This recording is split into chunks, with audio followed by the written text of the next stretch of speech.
Have you ever wondered how much of your stress comes from others? Overwhelm, boredom, and frustration. These are all states that we feel when someone is not able to communicate clearly. People seem to think that communication is a bombardment of information. And poor communication is problematic and costly. And so as the receiver, you sit there nodding, overloaded with information that you didn't ask for and most probably didn't need to hear. So we wonder, why is this person telling me all of this information instead of the person who needs to hear it? They share details so passionately that every single detail is shared, when just one line of information would have been enough. So you are left bombarded with details that never needed to be spoken to you. And so the irony is that these people go about it in all the wrong ways. And instead of clarity, it creates this opposite effect. And often they're not even aware of the impact that their words are having. So why does this problem exist? Well, it has a lot to do with a lack of awareness. People often are unaware that their communication style is an inefficient or stressful one to others. They believe that providing more information is inherently better, but they're mistaking quality for quantity and detail for depth. Filling the silence is another reason why this problem exists. Individuals feel uncomfortable with the silence and they want to fill it, and they do so with excessive, irrelevant details.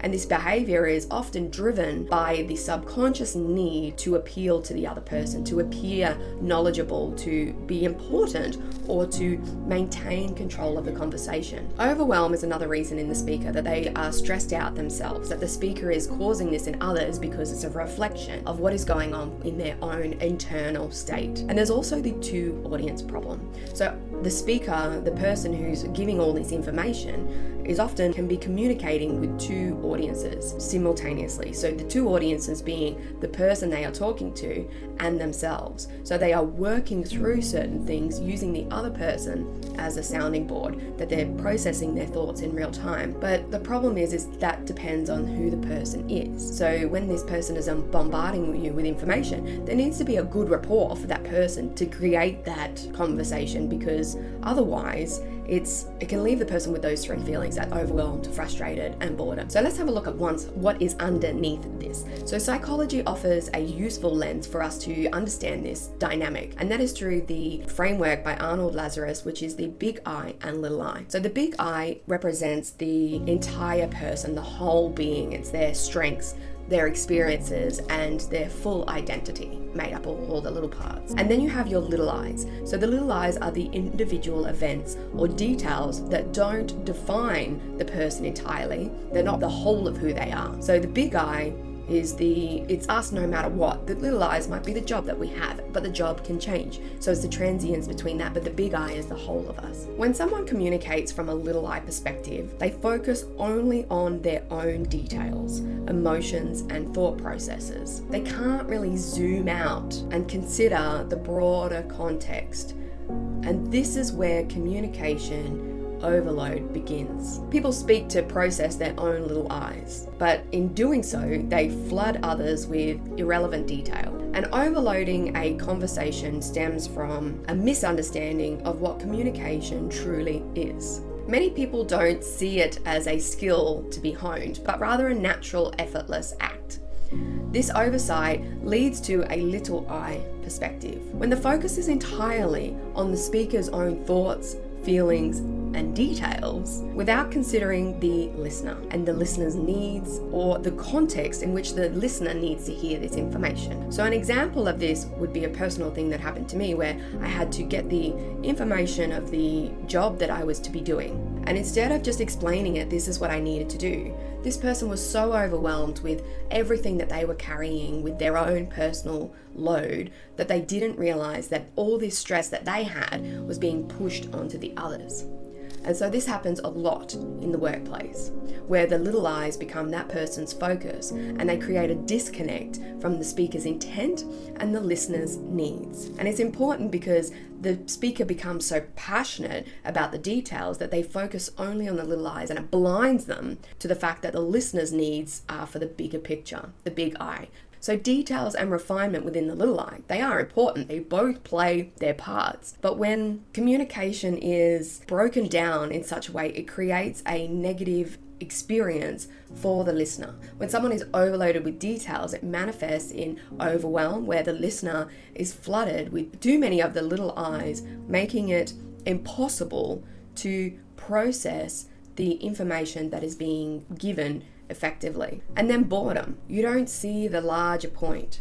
So that's when you will hear yourself asking, why does this matter? These are the details that might be correct, but without a breakthrough direction of how they actually relate, they feel empty. And then we can look at frustration. Frustration is the big I. It's buried under a mountain of the irrelevant little I's. So forcing the listener to waste time and energy trying to get to the core message of what the person is trying to say. This dynamic is particularly prevalent in hierarchical settings where stress at the top trickles all the way down, and there's this lack of a clear, concise communication. It ends up becoming a systematic issue because people can't actually communicate effectively. So how do we solve the problem of overloaded communication? Well, it involves upskilling your own communication, even as the listener. So you need to learn how to manage the communication that you receive from others. It requires a level of attention and a shift from a reactive approach to a proactive approach. Let's look at the speaker first. For the speaker, becoming a big I communicator, it starts with the big I. Before they speak or before you speak, you can ask yourself, what is the single most important point I need to cover? Or what does my audience need to know? And you need to lead with that main point, and then if necessary, provide relevant details. The next thing that we can do is have a filter and a refinement. So practice filtering through your own thoughts, and this is where the details that are necessary for the listener to understand the core message. So making sure that you understand what those points are, and that you're not just including things that you find important, but audience in which you're speaking to will also. And that only matters to you. So making sure that you're using a filter system to work out whether it's relevant for more than just you, because otherwise you're going to have that overwhelmed feeling. So it's about cutting that overwhelming feeling by realizing what's actually relevant and important to your audience. So you need to tailor to the person you are speaking with. What's their background? What are their goals? What information is relevant to them? And what isn't? And if you are the person who is receiving the message and managing that side of communication, you can start setting some boundaries. It's okay to gently interrupt someone and guide the conversation. This is your time, and that's the most precious resource that we have. So you can say things like, got it? So to be clear, the main point is, could you give me the quick summary? All of these are phrases that we can use to shorten the conversation. It can help us refocus the speaker. And there's a filter system that we can use. So I often talk about the circuitry system because I know it relates so much to how we process our systems and our information that we receive. So we need a filter. And the way we filter our communication is to use the circuit in understanding that we can filter what we allow to come through into the information that enters into our system. So you can mentally ask yourself, is this relevant to me, or do I need to act on this? And it's important to speak up. So if you can check in and filter out that information that people are giving you, it's not going to affect you as much, but you can speak up. So you have a right to protect your time and your mental energy. So politely and clearly express your needs. For example, you might say, I'm a little overwhelmed. It's okay to say that. That's what they're doing to you. So you can say, could you summarize the main point? So the summary comes back again. But upskilling communication is a superpower. Thinking clearer is the point. If you can upskill this, then you are a conscious communicator, and you can gain clarity, confidence, and influence by using these skills and improving them. And it becomes especially vital when it comes to conflict resolution, career advancement, and relationships. Implementing these solutions will save you time and reduce stress. Because the rewards of clarity are that when you master this, when you master your little I's and your big I's in communication, you unlock a range of tangible and intangible benefits. And I'm going to talk about those. So when they go far beyond a simple conversation, time and energy can conserve those important aspects of your life. So you can stop wasting precious time listening to irrelevant details and free up yourself and your mental energy for what truly matters. This is the single most important resource that you have, your time. And you can reduce your stress by minimizing the internal stress that comes from others. Because when you can process information from overloaded and being dragged into someone else's chaotic narrative, then you can look deeper to the connections that what is it that you should really be focusing on? What truly matters in this conversation? What matters, or if you're the speaker, what matters to the audience? What is that going to be, that trust and rapport that comes from exchanging overloaded information to genuinely connecting with the person in front of you? So it comes down to a lot of personal growth. You become more aware of this when you are reflective.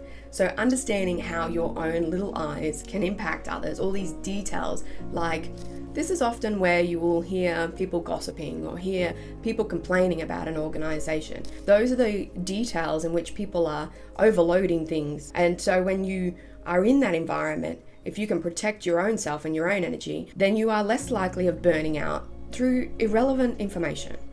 So in a world of clarity, you become clear in such a way that while others are drowning in details, you empower yourself with this communication skill and others, because you're able to communicate more effectively and contribute to a more efficient and less stressful environment for everyone. It's about knowing who you're speaking to and giving them only what matters. I've been in situations where people have bombarded me, I'm sure we all have, with irrelevant details. And while some of these people, they're doing them and we should leave them do them, it's our time, our energy that we should be saving from boredom, frustration, and overwhelm. And we can only do that when we have the skills necessary to be able to move through life like that.